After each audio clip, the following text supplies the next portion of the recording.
Welcome back, guys. This is Winter Garden Coffee and Collab. I am with Andy Raphael, and I am very excited. He is with Big Boards Catering, and if you have not seen him before, you will never miss him again, right? Like you're one of those guys, Andy, that are just, you can't miss you, and not in a bad way at all. You can't miss you because you bring the vibe to a room. Like, you're just one of those people. Everybody likes you. Everybody wants to work with you. Like, it's just, I know you've got a history like with the police department and that sort of thing. Can you talk a little bit about that? Well, thank you. Certainly appreciate being here. Yeah. So I get a lot of, how did you go from what you did for 30 years to catering? That does not seem like the natural transition. Yeah. So I was a police detective for 30 years, and the first 15 plus years was all on the tactical side. Yeah. Then it switched over to community events and logistical planning. Yeah. So that kind of gave me my love for planning events, for being involved in big events. Yeah. And then after I retired, I wasn't necessarily looking for something to do. Sometimes things find you. Yep. And my wife and I like to throw parties, and that kind of morphed into the business that we have now. I love it. I love it. And so you specialize, and then I want to get into some goofball questions in our game, but you specialize in everything from like private dining, like imagine you have a private party at your house. So I'm about to have one, actually. We'll have like a party for 40 to 50 people at my house. And we'll have like a band there and everything. Andy's going to cater it. And so basically he kind of brings the experience. He brings that vibe of like an elevated fine dining to your house, and you don't have to worry about it, all the way up to 400 plus people events, which you just throw on, without a hitch anyway.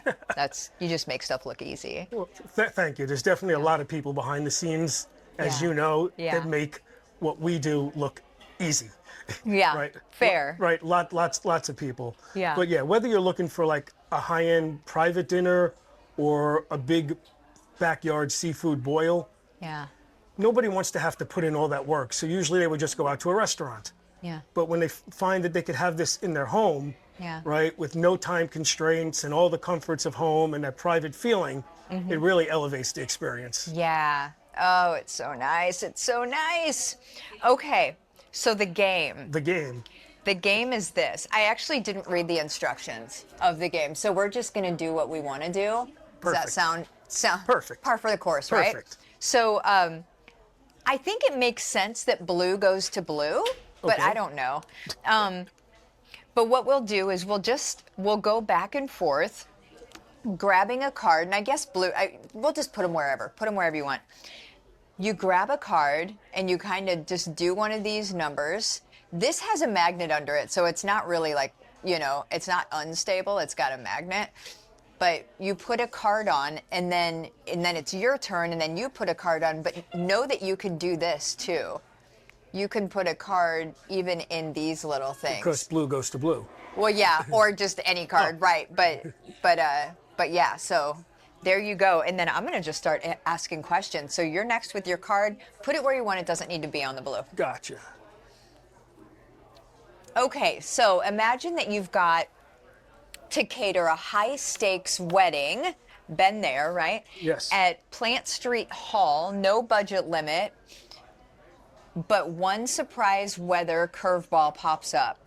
What's your plan to keep the food fine dining and the guests smiling? So say it's an outside thing, and then bad weather shows up. Gotcha. That's like everybody's worst fear, I think. It is, which is why most weddings are not in June and July. Yeah, right. Right, Fair. because they're outside. So typically when somebody wants to plan an outdoor wedding, we have to work a contingency plan into it. Whether it's into a room or a full tent. Nice. The plan has to be there, because once we start our setup, there's no like, hey, let's just move it. Because it's very elaborate. There's a lot of moving pieces to it. Yeah. So once we're tracking the weather, we let the bride or the host make that decision. I mean, ultimately, we'll guide them to the right decision, but Yeah. we let them make the decision. Yeah. You give them oh, smart. I see what you did there. My brain didn't even think to do something like that. I went to an outside one because I was like outside to outside. You chose an inside. And you notice I didn't even know there was arrows on there. I noticed an arrow a second ago, yes, but I don't know what that is. Yes, I don't know what that means. I don't. I'm like, oh, Maybe look, there's we an should arrow. read the instructions I'm like, next look, there's an arrow. I'm not going to read the instructions live, but next time, Andy, we're playing this game again, Right, and we're right, reading the instructions. right. Okay. Or not. Or not. We might just go rogue again. So would you rather serve the perfect filet mignon at a boardroom lunch or an unforgettable cheeky canapé? Is it canapé? I think it's canapé. Okay. At a retirement party. Which challenge thrills you more and why? So we feel blessed anytime anyone invites us to be a part of their life events, whether Yeah. it's retirement parties, weddings, graduations, baby showers, right? It's a blessing to be there. Yeah. We actually just did a celebration of life a couple days ago. Okay. And I hold those at really high regard, that people Right. choose us to be part of something like that. Yeah. So I think the food item, to me, doesn't matter as long as I'm delivering what the guest Yeah. really wants, right? Yeah. At the end of the day, if we took what they wanted and elevated it to a level they didn't think it would be at, Yeah. then we're happy. Yeah, I love that. I love that. I love that your answer is ultimately, I don't care what the food, like the food is going to be amazing No, the food is gonna be regardless. amazing. Right, but that what you care about more is what the life event is and what it, and then being able to match and have it all work together. It's perfect. That's exactly what somebody would want. Let's see. So choose your own adventure. Your polished corporate client suddenly asked to incorporate a casual food truck vibe into their event. Do you politely decline, franchise your signature dish out to the back of the truck, or create a hybrid Big Boards trailer station? That's it. Create a hybrid Big Boards trailer station. So walk us through your idea. So which of those would you do if they wanted a truck? That's what we would go with the third one. Yeah. By giving them the food truck experience Yes. necessarily without having the truck there. Yeah. Right? You know, we would set it up, we would bring things, you know, with our branding on it to make it feel like it was a food truck, whether we're putting up backdrops or signage so they would have that feel. People can come up, order their food like it was a food truck. Yeah. You know, obviously go with a menu that would work, you know, that you would think you were getting food from a food truck. So we could definitely tailor that to them. Yeah. Yeah. That's cool. That's very cool. I'm glad that we uncovered that.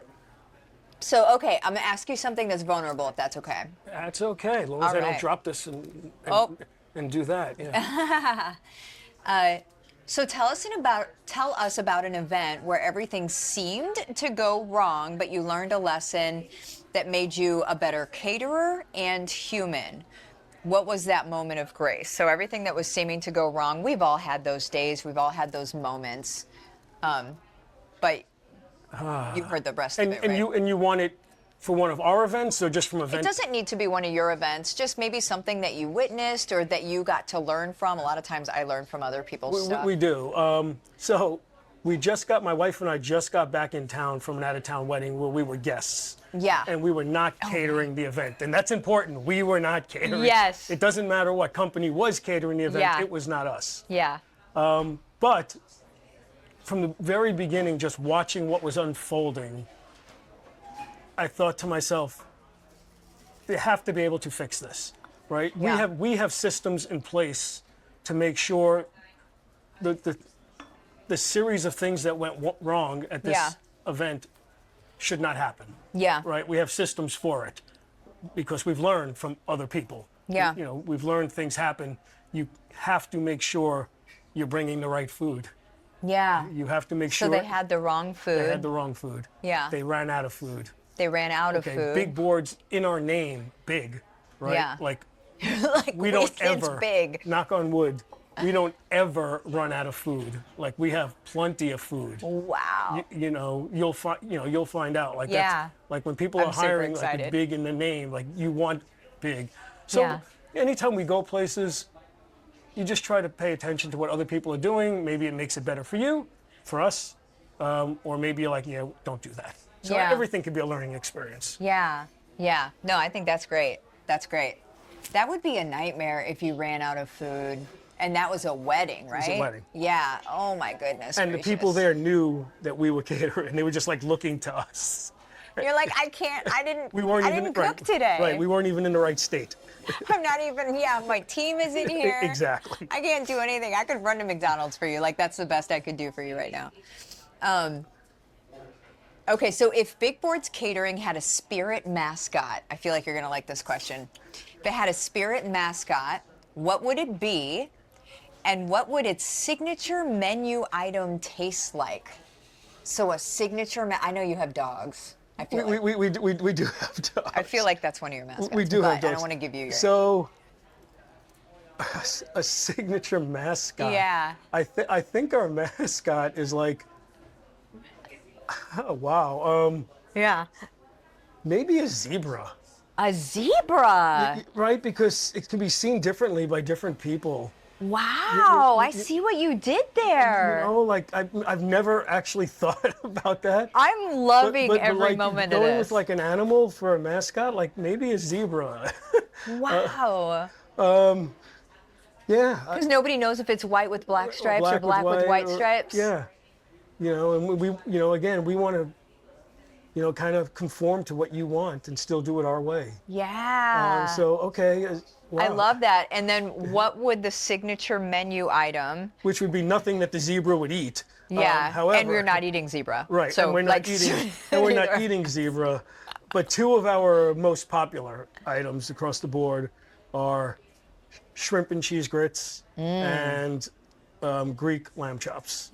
So those are definitely our, two very unique items that you Yeah. really can't get a lot of different places. Yeah. Oh, I love it. I love it. I love it. I love it. Okay, so you're designing a dinner experience around Lake Apopka. Al fresco, under the stars, with fine china on a floating dock. What's the one dish that has to be on that menu, and why? Oh, absolutely. We've done this. It wasn't Lake Apopka, but it wasn't. Oh my gosh. But it was another lake. Okay. So we've done it. It would be. I didn't know I was recalling an actual memory. Yes. So the actual menu, would be shrimp ceviche, king crab legs, and air fried buttered lobster tails. Stop. Every time I hang out with you, Andy, like, you just make all your friends hungry, don't you? But yes. Yes. But that was the actual menu that we did Wow. outdoors on a dock by a lake. Yeah. Oh my gosh. Man, be thinking about that. What I want you guys thinking about as you're listening to this right now is I want you thinking like, what can I make a party? What can I do to bring people to my house? I literally was like, okay, well, it's going to be around my birthday. A lot of people are gone around my birthday. It's going to be later than that, but we're just going to call it my birthday party. So like, imagine what can I do at my house so I can have Andy come over and cook and make it an event, make it something that, people will talk about forever. Like that's... that is the idea. Like when we do weddings, Yeah. one of the things that happens, and the first time it happened, it was a little bit scary. Like at 1:30 in the morning, my phone rings, and it was the bride Okay. on her wedding night at Oh, my 1:30 word. in the morning, and I'm like, hello? After she was married? Yes. Oh, my word. Yeah. Okay. And she's like, Andy, I got to tell you, my girls are blowing up my Instagram with your pictures. She's like, I just had to call and tell you that it was, amazing. So that was the first time it happened. But then we were getting messages from brides the next day on their honeymoon. Our Instagram is going crazy. My bridesmaids are posting. So. Yes. Yeah. It's if you want to have something that people talk about forever, that they're just so impressed with, they talk about forever, that's Andy's Catering, period. Like that's what you're looking for, 100%. Would you rather be known for the ultimate crowd pleaser comfort food, or for an exotic Instagram-worthy dish that nobody can pronounce? Which would you choose for your signature event? So comfort food or the exotic thing and nobody knows how to say it? I think ultimately we'll go with the comfort food, but as you know, when we first started our company, Yeah. it started out as Big Boards Charcuterie and turned into Big Boards Catering. Yeah. And nobody can pronounce charcuterie Yeah. Or spell it. or spell it. Ain't that right? Yeah. Oh my gosh. The SEO for charcuterie has to be just wild. It's like all different versions of the word, right? Yes. That is so funny. So your answer is comfort Comfort food. food. Specifically, what comfort food? So, like I said, we do shrimp and grits. So grits is very much a comfort food. Yes. Mashed potatoes are a comfort food. We combine that with like either chili glazed meatballs or pulled pork. So comfort food. Yeah. We do an amazing mac and cheese. Oof. You know, again, comfort food, right? The things that you can relate to when you were growing up, but they Yeah. taste so adult now. Yes. You know, so different. So definitely comfort food. Ah, I love it. I mean, by nature, I love comfort food, right? Because it's comfort food. Like, yeah, I love it. I had a soup the other day, and I'm a soup person, but I had it was pot roast. Okay. And I was like, I haven't had pot roast since my dad made pot roast when I was young, right? And so it took me all the way back because it had the big carrots and the potatoes and the corn that was literally cut off the cob because it was still stuck together. And I was like, that was everything. I sopped it up with a biscuit. And did you have that in a restaurant or did somebody make it? No, well, I think somebody made it. It was Cracker Barrel. Okay, so in a restaurant, Yeah. because there's not a lot of places you can go and get that. No, exactly. Right. That's what. But now I've gone back twice and gotten it because now, like, I'm like, well, shoot, you guys have this. I know you have this, and so I'm coming back. Okay, so this is the last thing that I'm going to ask you. So, what was the event that you can recall where you really felt like this is what I love doing. I am never doing anything else. Like, this is my lane. Our very first event from when we took this from a hobby Yeah. to actually being a business Yeah. was going to be the event that either started or ended our venture that quickly. No pressure. Because it was our first event and it was for 250 people. Ooh, wow. Right out of the box. Oh my gosh. Right? So it was either going to be a huge success and we're going to get great raves or a disaster. Yeah. Well, 4 years later, here we are. So that one. I love it. I love it. That's great. Boy, talk about how stressed were you going into that event? Oh, I didn't sleep for days. Yeah, I bet. I mean, because we hadn't done it on that scale at that point. Yeah. Right? Like doing stuff on a smaller scale just as a hobby is not doing it on a professional level for 250 people. Yeah. Well, that leads me to this question, and then this will be the last question, even though now I've asked two more since I said it was the last one. I'm a big liar. We're good. We're good. So, as you were talking, I was like, if he's up for 2 nights ahead of time, he's thinking of everything that could possibly go wrong, and then he's thinking, how do I plug the hole of that? So if this is a potential problem, here, I've got a lined up solution. If this is a potential problem, I have a lined up solution. Is that how you work? It is, you know, and sometimes you don't know when, like, you get to someone's home, Yeah. right, high-end home, and you pull up, and as you're starting to unload, they tell you, oh, by the way, our oven stopped working this morning. Oh, shoot.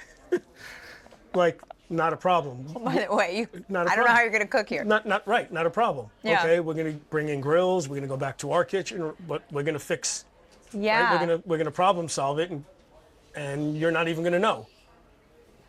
So you don't, so there's just absolutely no, a problem that comes up where you're like, I just can't, there's a lot of people, we're in the day and age, we're all aware of this, we're in a day and age of people not really wanting to take radical accountability for anything, let alone, sometimes it's a business owner thing, right? Where they're like, well, I don't know, sorry. And and it could fall back on the customer, like, well, I mean, it is your oven. I mean, it could feasibly, and it would make sense.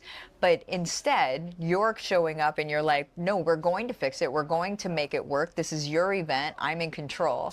And that is what people are coming to you for. So I think, I'll give you the short answer. I think we go back to my previous career Yeah.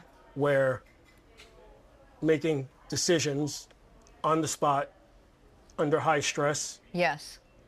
just comes easier for me from so many years of doing it. Yeah. This is equally as stressful in a different way. Yeah. However, when you're used to making those kind of decisions, you just problem solve it and, and move forward. Yeah. Calmly, methodically. It's a certain kind of person that can do that well. Awesome. Well, Andy, thank you for coming. Will you come back sometime? Absolutely. Did we win or lose? Or I think we're just always winning. With the cards. I think that. You're like, no, specifically with these cards, what's happening? I just don't know because Okay. I don't know the rules. We're gonna call it a win then. We're calling it a win. Oh my call it a gosh. Guys, you can book Andy. His links are below. Book him, follow him on Instagram, on all of the socials.